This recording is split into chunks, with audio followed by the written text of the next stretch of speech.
Akala nyo si Coco Martin na, no? Baka si Kuya Marlon yan. Teka, sino nga ba si Kuya Marlon? Siya ay Grab driver, at the same time vlogger. Si Kuya Marlon ay may disorder na kung tawagin ay Tourette Syndrome. Ano nga ba ang Tourette Syndrome? Ito ay isang kondisyon ng nervous system kung saan may mga voluntary movement, tics ng katawan na hindi napipigilan. Okay, balik tayo kay Kuya Marlon. Si Kuya Marlon ay kasama sa sikat na palabas sa YouTube na ang title ay Batang Quiapo. Talaga naman hindi matatawaran tong si Kuya Marlon dahil sa busilak niyang puso at kagustuhan niyang makatulong, bibigay siya ng walang pag-aalinlangan. So ayun na nga mga pre, no? Nimunan na namin ang paglalakbay mula Bulacan hanggang papunta sa Pandi, Bulacan.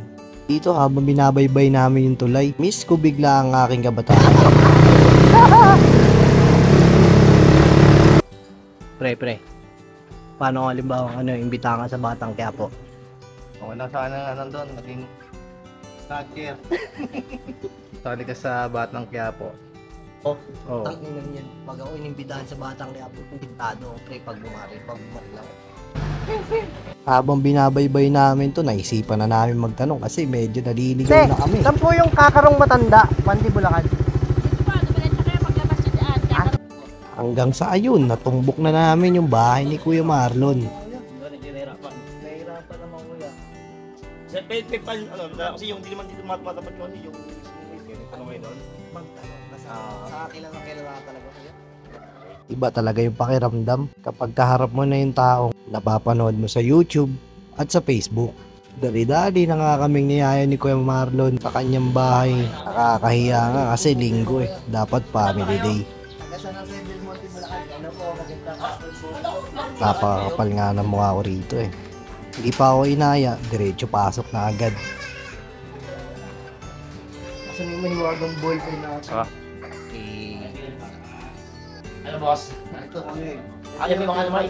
Film mo na dyan. Ang Lota Katakutan. Si Idol Romeo Katakutan. Oo. At si Kuya Jing. Ikaw na lang. Yung sunod na. Dito inawaan na nga ni Kuya Marlon yung pentel pen. At namumuo na naman ang tensyon. Yung ipipan natin yung damit ni boss. Way TV. Kaya Hanggang sa lumapat na ang mga kamay niya at pentel pen sa t-shirt na aking ipinapapirma. Sobrang nahihiya nga talaga ako sa kanya kasi linggo to Siyempre family day, naabala pa namin siya. Kaya lubos-lubos ang pasasalamat ko talaga kay Kuya Marlon. Yun. Thank you Kuya Marlon. Sobrang salamat. salamat din sa siyempre yung effort mo na ikaw pala yung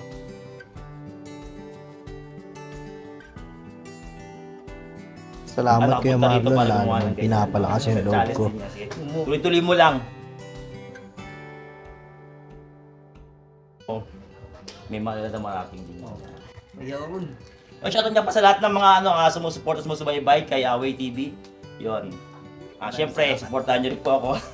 Yung support Salamat din po si sa Kuya support. Marlon. Yeah. Marlon Tourette Vlog. Talagang mga solid yung mga vlog ni Kuya talaga. Isa sa mga idol talaga natin sa pag-vlogging. Binigyan dumayo pa siya mula San Jose del Monte, Bulacan. Binigyan niya yung, malapit din naman Pandi naman. Pero siyempre, yung ginawa niyang effort para puntahan ako dito sa amin. So, isang karangalan din para sa akin na may pumunta dito sa atin, no? Para sa pagpirma, no? Punta yung firma natin. Yun. Yun.